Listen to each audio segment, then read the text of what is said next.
show up.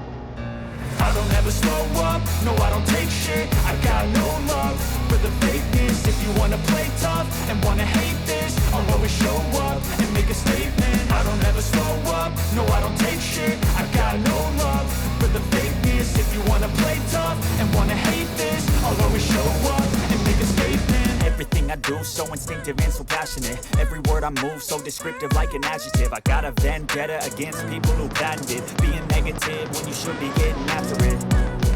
I got facts over tracks, this and that. Spitting slow, spitting fast. I could roast, I could gas. Think I'm okay at last, but I don't know if that can erase all the past and the pettiness. 9 अगस्त खूंटी में मनाने के लिए अभी चारों तरफ से इसका तैयारी चल रहा है और आज के साथ 3 बार यहाँ मीटिंग हो चुकी है। और इस बार का जो भी आदिवासी दिवस का तैयारी अपना हक और अधिकार और आदिवासियों के साथ में जो जितना अन्याय हो रहा है पूरे भारत देश में चारों कोना में, उसी पर ही इस पर विचार होगा और उसी को देखते हुए आदिवासी दिवस किस तरह मनाना है और कैसे मनाना चाहिए और आदिवासियों के साथ में जो भी अन्याय हो रहा है उससे हम लोग कैसा निकालेंगे, यही सब विषय में मेन मुद्दा रहेगा। आदिवासियों के उत्थान के लिए भी कोई विषय रहेगा आप लोग का आदिवासी दिवस में, उस मुद्दों पर भी कुछ चर्चा होंगी? बिल्कुल, उसके विषय में भी हम लोग मुद्दा रखेंगे और उस पर भी हम लोग चर्चा चल रही है। पिछले साल के आदिवासी दिवस जो मनाया गया था और इस साल में क्या डिफरेंस होगा, क्या कुछ खासियत होगी?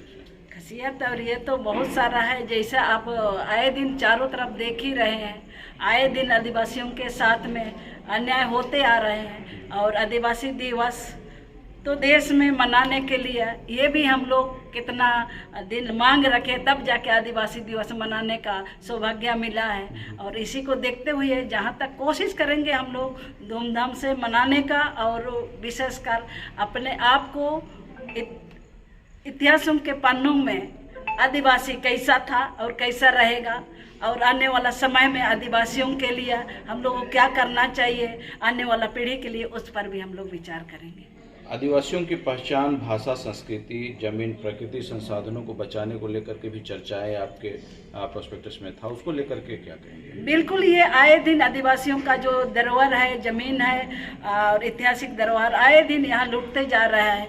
और जो आदिवासी एंटी जमीन हो, चाहे सरना ज़मीन हो, मसड़ा ज़मीन हो, ऐसा ऐसा ज़मीन का नेचर जो बदल करके लोग खरीद बिक्री कर रहे हैं, उस पर भी हम लोग चर्चा करेंगे और कैसे बचाएंगे उस पर भी हम लोग विचार करेंगे। कहीं ना कहीं आज आदिवासी संगठन मुख्यमंत्री साहब का भी पुतला दहन कर रहे हैं, तो ऐसी स्थिति में क्या लग रहा है कि आदिवासी सरकार है, आदिवासियों के हित के लिए नहीं काम कर पा रही है, क्या लग रहा है? बिल्कुल, आदिवासी सरकार है, लेकिन यकीन मानिए आदिवासी सरकार रहते हुए जो सही महीने में काम करने के लिए सोच रहा है, नहीं सोच रहा है सो बात नहीं है, काम करने के लिए कितना दबाव दे रहा है आप देख ही रहे हैं। दिल्ली सरकार जो आदिवासी से जो अरविंद केजरीवाल के साथ भी कितना अन्याय हो रहा है, इसी प्रकार ये झारखंड की जो हेमंत सोरेन के साथ भी अन्याय हो रहा है। सभी चीज़ वो समझ रहा है काम करने के लिए, लेकिन काम करने नहीं दे रहा है। और कहीं ना कहीं हम लोग उसका भी विचार करेंगे जगह ज़मीन के विषय में। जगह ज़मीन का जो नेचर कैसे बदल रहा है और उसको हेमंत सोरेन जी कैसे हैंडल नहीं कर पा रहा है, उस पर हम लोग कभी करीब सरकार के साथ साथ में हम लोग कभी ये पावर बनता है कि उसको रोकने का।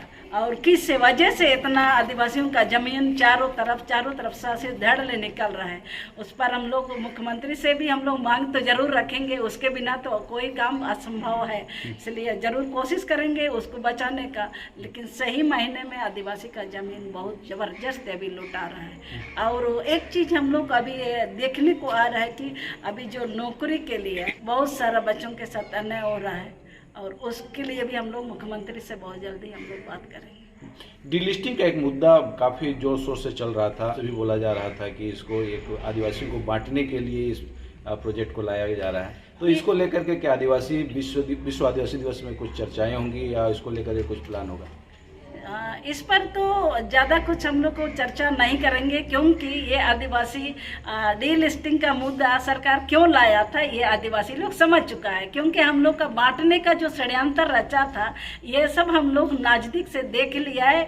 ये डीलिस्टिंग करने से हम आदिवासियों का नुकसान ही है, इसलिए हम लोग उस पर ज़्यादा विचार नहीं करना चाहेंगे। विश्व आदिवासी दिवस में किस तरह की तैयारी हो रही है सर, और क्या होगा इस बार खुट्टी में स्पेशल रूप से? इसमें सर हम लोग पूरा जोर शोर से तैयारी कर रहे हैं अभी, और चारों तरफ से इसमें हम लोग को रुझान मिल रहा है। और इसमें हम लोग कोशिश कर रहे हैं कि सभी संस्थाओं को, आदिवासी संगठनों को मिला करके हम लोग इसका तैयारी कर रहे हैं। और हम सोचते हैं कि पिछला बार से ज़्यादा अच्छा इस बार हम लोग करेंगे।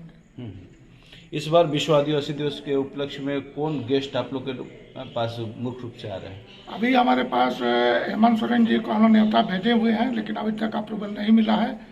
उसके बाद हमारे सांसद जी हैं खुट्टी के, और उसके बाद हमारे एक डुंगडुंग सर हैं, उनको बुला रहे हैं। आपको क्या लगता है कि आदिवासियों का और क्या चाहिए जो कि आदिवासियों का विकास हो पाएगा? आदिवासियों के विकास के लिए जो भी फंड आता है दिल्ली से ट्राइबल विकास के लिए, उसका सही उपयोग होना चाहिए। तो उसका उपयोग नहीं हो रहा है, जिसके चलते हमारा विकास नहीं हो पा रहा है। किस तरह का उपयोग?